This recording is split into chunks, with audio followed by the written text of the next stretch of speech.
How's it going, guys? It's your boy Mike from Seattle, and we're going to be talking about the minimum wage increase. So Washington State just passed a law that says come January 1 of 2024, they're taking the minimum wage from what it is right now at $15.74 an hour. They're going to take that up over 3% to $16.28 an hour for people who are 16 years or older. That will be the new minimum wage. And as you guessed, it's probably igniting a whole bunch of different conversations and political debates left and right about whether or not it's a good thing or a bad thing. So I'm going to give you my Washington State resident, millionaire business owner's perspective, and also a guy who made minimum wage because my first job was working at McDonald's. And then I worked at Walmart. I've made minimum wage, and now I'm a millionaire with a bunch of real estate, and I'm making a bunch of money. So let me give you a perspective that maybe you haven't heard, because I'm going to start right out the gate with, I don't care, it doesn't matter. Let me explain why. There's 50 different states in our country, and for the most part, they all have different minimum wages. Yeah, there's a federal minimum wage that a few of them follow, but there's a lot of different minimum wages across the country. And what you see is in every state, at every price point, whether you're making $7.50 an hour or $5.05 an hour, which was the minimum wage for me back in 2004 in North Dakota when I worked at McDonald's, whether you're at the federal minimum wage, $10 an hour, $15 now, or now $16.28 in Washington State, no matter where you are, the people at the bottom aren't making enough money to actually live according to the standards of paying for your own rent and groceries and things like that. That's the common argument, and you've probably heard the phrase, it's not a living wage. We deserve a living wage. You got to be very careful because people hijack language to make sure that you get your heartstrings pulled on and they can win arguments. Now, I'm not against the idea of a living wage. I'm not against the idea of a minimum wage. I'm not against the idea of workers getting theirs. In fact, I think that workers have been left behind, especially with how badly inflation has been increasing and how much profits for some companies have been going up while at the same time that their employees aren't making equal gains. I am not refusing to see or look at those statistics or listen to that. Absolutely not. Here's why I don't think that it matters, okay? Every time we raise the minimum wage, initially what happens is a bunch of local small businesses that happen to hire people that are at that minimum wage, like restaurants and things like that, they're the ones that are hardest hit, right? Makes sense that like these companies, Boeing, for instance, the company Boeing, which is a Seattle company, doesn't have anybody that makes minimum wage there. Maybe there's like a janitor or something, but they're engineers, they're mechanics, they're the people that are out there working. Nobody makes minimum wage. Not a major issue for them. Who it affects? McDonald's, Taco Bell, Wendy's, local mom and pop restaurants and smaller businesses like that. They're the ones who get hit first. And the restaurant industry is already running on such a small profit that it's tough for them to absorb those costs. But what happens? Well, the people who say if you raise the minimum wage, all that's going to happen is prices go up. Well, yeah, they're right. Prices are going to go up. Prices will go up. A little bit of inflation is going to occur. Some jobs are going to be lost. Some businesses are going to be shut down. And the people that are pro minimum wage say, well, then they shouldn't be allowed to be a business anyways if you can't afford to pay your workers. Cool. Fair enough. I'm not going to say that you're wrong or right because that's just a moral question we're going to get involved in, and we're probably never going to see eye to eye on it. But here's why it doesn't matter. Yeah, the people who are going to benefit from this increase in minimum wage are going to be the people who are making minimum wage today. They're going to see a minor bump in their hourly wage, a very minor bump. I mean, it's like less than $1. It's like 50-cent bump in their hourly wage. And that's going to be a positive effect for them in the short term. But within just a few months, prices will stabilize and equilibrium will be reached at a new higher price point. Businesses are not going to go out of business. They're going to raise their prices to offset the new increase in labor cost. And all that'll happen is the expense will be passed on to you, the consumer. Which is why I don't really care. People panic about minimum wage going up. Okay, you're just going to raise your prices anyways. You're not going out of business. Yeah, it's not going to help the employee. It's just going to make them feel better. It's not going to hurt the business. You'll just charge more. But you know what? There is a secret benefactor behind all of this that maybe you haven't thought about before. I'm going to get to that in just a second here. It's very interesting. You should stay tuned because it's a secret tax that's hidden in there. And I'm going to explain it in just a minute. The businesses will find a way to survive. Yeah, some of them are going to move here, there, shut down, or whatever they're going to deal with. Okay, but it's not going to be enough of a number that's going to crash the economy. And yeah, these people are going to make a little bit more money, but it's not going to be any substantial amount of money that's actually going to meaningfully impact their lives for the positive. 50 cents an hour, bro. Work 1 hour of overtime and you just made up for all of that 50 cents. I mean, like times 3, okay? It's not a meaningful impact. What this is this is a ploy by the politicians to try to show you they're working for you or to try to win your vote over. It's one of those issues that never gets solved because it drives out votes and it drives out donations and it starts campaigns and it gets the young people who are the most important voting demographic to come out in numbers and fight and support and blah, blah, blah, blah, blah. It's just a manipulation tactic, okay? I think we can all agree 50 cents an hour increase is not enough to help anyone, not enough to hurt anyone. It's just something people will say, well, look, I fought for the minimum wage. Vote for me.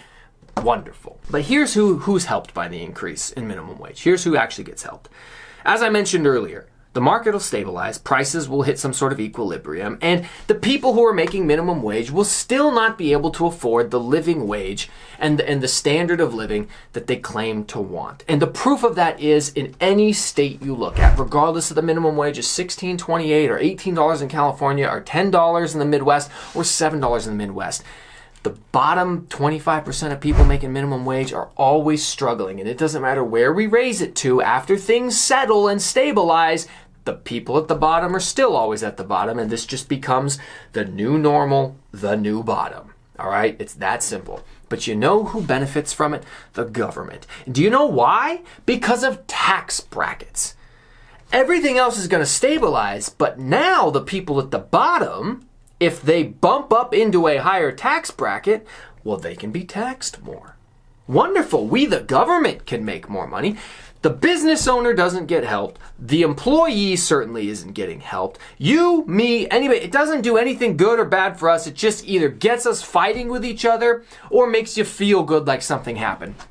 The only people who make more is the government, because as you get paid more money, you pay more in taxes. And what's even better, as I mentioned earlier, if you bump up into a higher tax bracket, then you really pay more in taxes.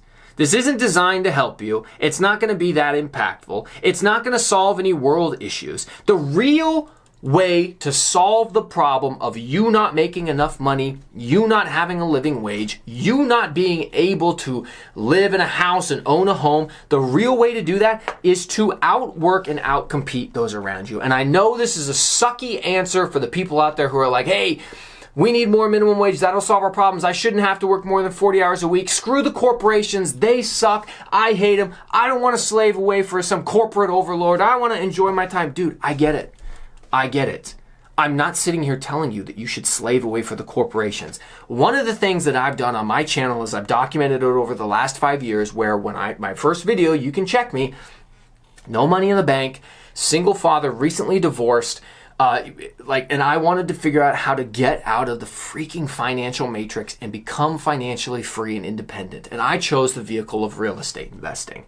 But what I did first was work 3 jobs and work a crap load of overtime because I'm not a college graduate. I didn't have any silver spoon in my mouth. I have no rich benefactors. I don't have any special skill set other than being incredibly funny and very handsome. But it's hard to monetize that. I'm not a woman. I can't monetize my looks. It's the worst, honestly. But the way that you get out of this problem that you have is you have to work more in the short term. This is not your life plan. You'll work a lot of overtime and a lot of extra hours for the next 5 years. It sucks. You save every extra penny that you can. You cut some of your expenses down. I don't want to hear about how cutting coffee out is going to be the key to... Yeah, it is. Stop going out to eat, stop buying coffee, work more, save that money. Once you get that type of money and you can save $20,000, which anybody can save, especially if you're making $16.28 an hour, okay? Get some roommates, cut down on your spending, save as much as you can, work some overtime, get a second job, save yourself $20,000, and then you do what I did. You want to buy a house. I know interest rates suck. I know prices are at an all-time high. I know in an area like Seattle where I live here, it's very tough. It's a competitive market. But I did it. I did it. Why can't you? Instead of buying a house, do what I did. Buy a duplex or a triplex. Live in one side. You already have roommates right now, right? You're probably living with 2 or 3 or 4 of your friends. In fact, it's so common for people to have roommates in their 20s. They made an entire show about it called Friends, or what the Big Bang Theory. I mean, like, roommates is what you're gonna do, okay? So instead of all of you guys living in an apartment and paying a landlord, you, the person watching this who hates my guts for talking about minimum wage, you be the landlord. Buy a duplex and tell your friends, hey, come live in my duplex and don't pay the landlord, pay me. Get a little bit of money from them. It'll help pay for the mortgage. Live there for a few years. And then as the equity increases in that property or as the value goes up, if you don't want to be a landlord, once it's gone up in value a little bit, just sell it and then buy a house. It's that easy. Or maybe you're going to realize, hey, it's actually not so bad to have roommates. It's actually not so bad to have renters. I can pull from my friend pool of people I was already going to rent with anyways, or your siblings or your family. Make this a family event. We as Americans, for whatever reason, we do not take advantage of the fact that most of us are born with siblings. I'm the oldest of 5 boys. My youngest brother lives with me now. Every single one of my brothers, except for one, has lived with me at some point. Dude, go to your network of family and friends and figure out a plan to be successful together. Railing against businesses and corporations that are the ones who pay and buy off the politicians that claim to support you anyways. Railing against these businesses isn't going to get you anywhere. The only person who's going to look out for you and take care of you is you. You can be pissed off and go to the rallies and go to the marches and try to raise money for the campaigns, and you can sit there and you can vote, and then the politician gets in there and guess what happens? They didn't lower student loan debt anyways. They said, oh, we appreciate your vote, but unfortunately we're not going to do anything about the student loan debt, even though we got the majority in this house and the majority in the Senate, we got the presidency. Doesn't matter. We don't care. We ain't helping you. So it doesn't matter who you vote for. The only person who's going to help you is you, and you've only got a very finite amount of time in your life where you're a young, motivated person who has the ability to work hard and go out there and charge hard and accomplish things. And if you don't capitalize on the 20 years of youth you have between 18 and 38, you're going to miss it. Life's going to pass you by. And you're going to be so bitter, angry, resentful, and filled with regret by the time you hit retirement at 50, 60, 70, if you even get to retire. Don't bank on Social Security being there. It probably won't be. If you don't seize the moment now and take care of yourself now, nobody is coming to save you. And I don't, even though you disagree with me politically, I don't want to see you miserable, taken advantage of, upset, unhappy, and pissed off at the world. I know it sucks to be told, work harder. I know it's not fun. It's not what you want to hear. You're tired of the situation that the boomers left us, and I don't disagree with you.